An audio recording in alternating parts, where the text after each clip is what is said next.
Breaking news. Kurnool జిల్లా ఆదోనిలో కూటమిలో గ్రూప్ వార్ నడుస్తోంది. ఎమ్మెల్యే పార్థసారథికి మాజీ ఎమ్మెల్యే మీనాక్షి నాయుడికి మధ్య వార్ నడుస్తోంది. ఇటీవల ఇద్దరి మధ్య అంతర్గత పోరు మొదలైంది. తాజాగా మీడియా ముందు ఇద్దరు విమర్శలు చేసుకుంటున్నారు. మా పార్టీ విషయంలో తలదూర్చొద్దని మీనాక్షి నాయుడు అంటున్నారు. ఎన్నికలకు ముందు బీజేపీ ఎమ్మెల్యే పార్థసారథి ఏ రకంగా మాట్లాడారో అందరికీ తెలుసు అంటున్నారు మీనాక్షి నాయుడు. టీడీపీలో 5 వర్గాలు ఉన్నాయని పార్థసారథి అంటున్నారు. ఎవరిది ఒంటెద్దు పోకడో చెప్పాలి అంటూ ఎమ్మెల్యే పార్థసారథి తిరిగి ప్రశ్నిస్తున్నారు. గ్రూపు విభేదాలు సృష్టిస్తున్నది ఆయనే మాజీ ఎమ్మెల్యే మీనాక్షి నాయుడు అని ఎమ్మెల్యే పార్థసారథి చెప్తున్నారు. గతంలో జరిగిన 60:40కి నేను వ్యతిరేకం అని ఎమ్మెల్యే పార్థసారథి అంటూ ఉన్నారు. ఒకసారి ఇద్దరి మధ్య జరిగిన సంవాదం ఏంటో చూద్దాం. ఆగస్టు 15వ తేదీన ఆదోని నియోజకవర్గంలోని ప్రతి ఇంటి మీద 300 జెండా రెపరెపలాడాలని మిమ్మల్ని అందరినీ నేను కోరుకుంటున్నాను. ఇది దేశం పట్ల మనకున్నటువంటి ప్రేమ అనేది. ఆదోనిలో కూటమి ప్రభుత్వం గెలిచింది. నా తెలుగుదేశం, నా జనసేన, నా భారతీయ జనతా పార్టీ నాయకులందరూ కలిసి ఏకతాటి మీదకి వచ్చి కార్యకర్తలందరూ కూడా అందరూ కలిసి పనిచేస్తేనే వైఎస్ఆర్సీపీ పార్టీ మీద మేము బ్రహ్మాండమైనటువంటి మెజారిటీతో గెలిచినాం. దాంట్లో ఏం అనుమానం లేదు. అది ఎప్పటికీ కూడా మేము దాన్ని కంటిన్యూ చేస్తాం. ఈ విజయం కొనసాగుతుంది. రెండో విషయం, అబద్ధాలు చెప్పినారని ఆయన చెప్తా ఉన్నాడట. అబద్ధాలు చెప్పాల్సిన అవసరం నాకేముంటుంది? ఏదైతే ఆన్ రికార్డు ఉంటుందో దాన్నే మాట్లాడతాను. ఆన్ రికార్డుగా ఆయనకు కూడా నేను కలిసి ఎక్స్ప్లెయిన్ చేస్తాను, ఏది నిజం ఏది కాదు అని ఎక్స్ప్లెయిన్ చేస్తాను. అంతే తప్ప ఆయన్ని మనం అబద్ధాలు చెప్పాల్సిన అవసరం నాకెందుకు ఉంటుంది? నేను ఎమ్మెల్యేని, నేను మాట్లాడే ప్రతి ఒక్క మాట కూడా రికార్డ్ అవుతుంది. సో ఆన్ రికార్డే మాట్లాడతాను. ఆఫ్ ది రికార్డు ఒకటి మాట్లాడడం అట్లాంటివి ఏముండదు. ఏ విధంగా 80 కోట్లు అన్నానో, ఏ విధంగా 37 కోట్లు అన్నానో డాక్యుమెంట్ ప్రకారంగానే మాట్లాడినాను. దాన్ని నేను ఆయనకు కూడా ఎక్స్ప్లెయిన్ చేస్తాను. బహుశా ఏదైనా కన్ఫ్యూజన్ ఉంటుందేమో ఆయనకి. ఒంటెద్దు పోకడలు అన్నవి లేనే లేవు, సమస్య లేదు. రెండవది, తెలుగుదేశం పార్టీ కార్యకర్తలని కాపాడుకోవడం నా బాధ్యత. నా తెలుగుదేశం పార్టీ మా కూటమికి సంబంధించినటువంటి ప్రతి ఒక్క కార్యకర్తని చక్కగా చూసుకోవడం అనేది నా బాధ్యత. ఒకటే డిఫరెన్స్ ఆయనకు నాకు ఏంటంటే, ఆయన ఇప్పుడు మీ అందరికీ తెలుసు, తెలుగుదేశం పార్టీలో 5 వర్గాలు ఉన్నాయి. జనసేనలో, బీజేపీలో 2 వర్గాలు ఏమీ లేవు. తెలుగుదేశం పార్టీలో 5 వర్గాలు కూడా దానికి 5 వర్గాలకు సంబంధించిన కార్యకర్తలందరూ కూడా నాకు రాత్రి పగలు పనిచేశారు, కష్టపడి నన్ను గెలిపించినారు. అందరినీ గౌరవించుకోవడం నా బాధ్యత కాదా? నేనంటాను, అందరూ నాకు కావాలి, అందరూ కార్యకర్తలకు చేయాలి, అందరూ ఎవరైతే నాయకులు ఉన్నారో అందరికీ తగిన గౌరవం రావాలా అంటా నేను. ఆయన లేదు అవన్నీ పట్టించుకోకూడదు, ఆ నియోజకవర్గంలో ఈ నియోజకవర్గంలో అలా జరగట్లేదు, నేను చెప్పిందే నడవాలా అంటాడు. ఒంటెద్దు పోకడు ఎవరిది? ఆయనదే నాదే? ఆయనది ఒంటెద్దు పోకడు. ఆయన మిగతా తెలుగుదేశం పార్టీలో ఉన్న నాయకుల్ని కార్యకర్తల్ని వాళ్ళు కలుపుకొని పోవాల్సింది పోయి ఆయన విభేదిస్తూ నేనే ఒకడు నేనే అంటే అది ఎలా అవుతుందండి కదా? నాకందరూ కావాలి. నాకు తెలుగుదేశం పార్టీలో ఉన్నటువంటి అన్ని వర్గాలు కావాలి, అందరూ లీడర్లు కావాలి, జనసేన లీడర్స్ కావాలి, బీజేపీ కూడా కావాలి.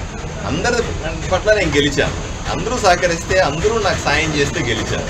మరి నేనెందుకు ఒక వర్గం వైపున వెళ్తాను? వర్గాలు కడుతుంది ఆయన, కానీ నేను కాదు కదా. ఒంటెద్దు పోకడ ఆయనది కదా, నాది కాదు కదా.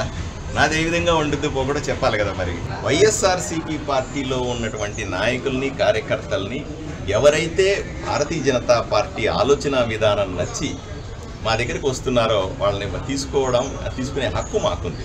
100% తీసుకుంటాం కూడా, ఇది కొనసాగిస్తాం కూడా.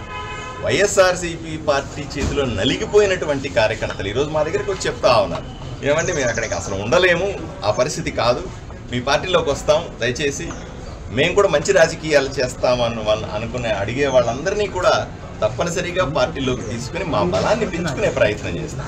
ఈసారి 53% కూటమికి ఓట్లు వచ్చినాయి. వచ్చేసారి 75% ఓట్లు కావాలనే కోరుకుంటాం కదా. ఆ విషయంలో మేము ఎక్కడ తగ్గే ప్రశ్న లేదు.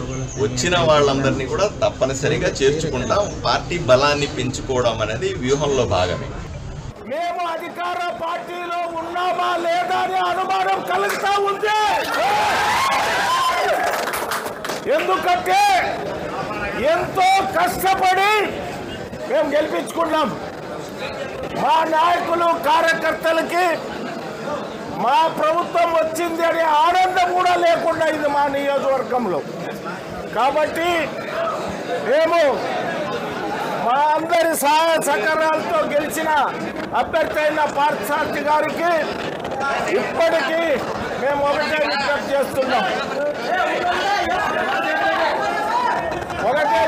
చేస్తున్నాం. మీరు ప్రజలకు వాస్తవాలు చెప్పండి. మీరు ప్రజలకు వాస్తవాలు చెప్పకుండా మీ ఇష్టం వచ్చినట్లు మాట్లాడుతున్నారు. అది చాలా తప్పు. ప్రజలన్నీ గమనిస్తుంటారు. మొన్న జరిగిన అసెంబ్లీ ఎన్నికల్లో 0 ఓవర్లో మీరు ఏం మాట్లాడారు? గత ప్రభుత్వ హయాంలో ఆదోని సమ్మర్ స్టోరేజ్ ట్యాంక్ కి 80 కోట్లు శాంక్షన్ అయితే గత పాలకులు దాన్ని సద్వినియోగం చేసుకోలేదని సాక్షాత్తు అసెంబ్లీలో మీరు మాట్లాడారు. సమ్మర్ స్టోరేజ్ ట్యాంక్ కి గత బీజేపీ ప్రభుత్వం 37 కోట్లు ఇచ్చిందని చెప్పారు. ఇది నేను చెప్పే మాట కాదు, టీవీలో వచ్చింది, సోషల్ మీడియాలో వచ్చింది, పేపర్లో వచ్చింది. ఇవి అవాస్తవాలు.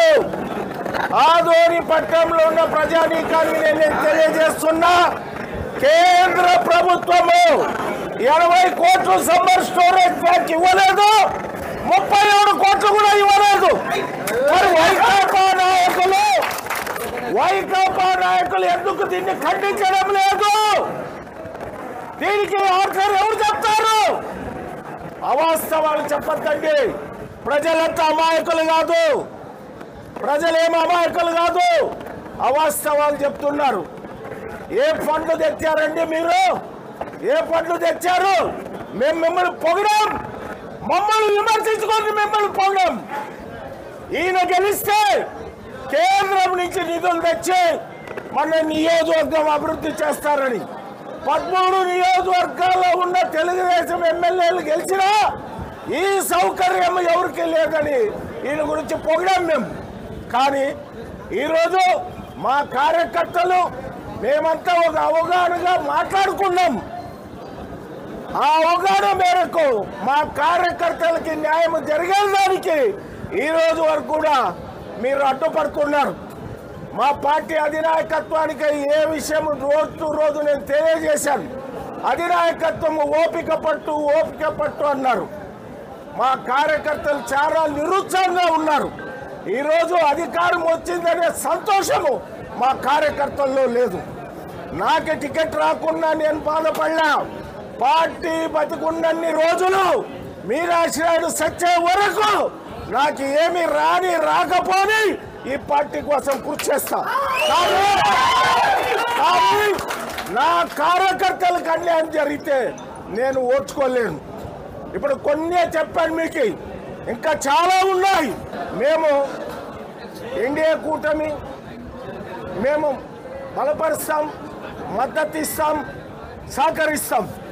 ఎన్నికల ముందు ఏ రకంగా ఉన్నామో 5 సంవత్సరాలు కూడా అదే రకంగా ఉండాలనేది మా క్యాడర్ కానీ మా నాయకులు కానీ అందరి అభిప్రాయం అదే.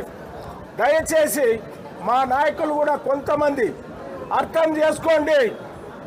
భవిష్యత్తు మీది. నాకు వయసు అయ్యింది 75 సంవత్సరాలు. నాకి ఇంకా 5 ఏళ్ళు భవిష్యత్తు మీకుంటుంది. పార్టీని కాపాడండి. పార్టీ నాశనం అయిపోతే ఎవరికి భవిష్యత్తు ఉండదు.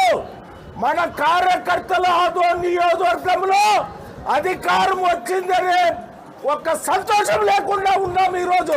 దయచేసి అందరూ అర్థం చేసుకోండి.